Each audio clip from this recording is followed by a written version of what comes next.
తమిళనాడు నూతన ముఖ్యమంత్రి టీవీకే అధినేత విజయ్ రాష్ట్రంలో మద్యపానాన్ని నియంత్రించే దిశగా సంచలన నిర్ణయాలతో దూసుకుపోతున్నారు. ఎన్నికల సమయంలో ఇచ్చిన హామీ మేరకు యువతను డ్రగ్స్, మద్యానికి దూరంగా ఉంచడమే లక్ష్యంగా ఆయన పాలన సాగిస్తున్నారు.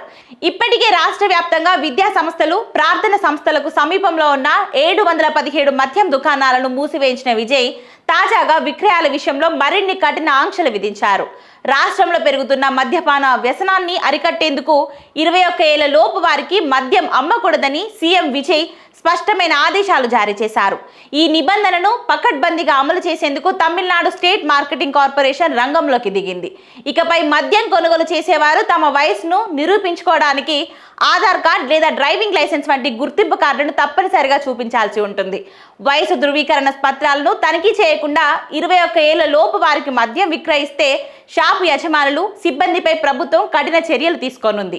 నిబంధనలు ఉల్లంఘిస్తే భారీ జరిమానాతో పాటు జైలుకు పంపుతామని టాస్మాగ్ అధికారులు హెచ్చరికలు జారీ చేశారు. క్షేత్రస్థాయిలో దీనిని పర్యవేక్షించేందుకు ప్రత్యేక బృందాలను ఏర్పాటు చేస్తున్నట్లు సమాచారం. మద్యం దుకాణాలు పనిచేసే సమయాన్ని కూడా తగ్గించే దిశగా విజయ్ సర్కార్ అడుగులు వేస్తుంది. ప్రస్తుతం తమిళనాడులో మధ్యాహ్నం 12 గంటల నుంచి రాత్రి 10 గంటల వరకు విక్రయాలు సాగుతున్నాయి.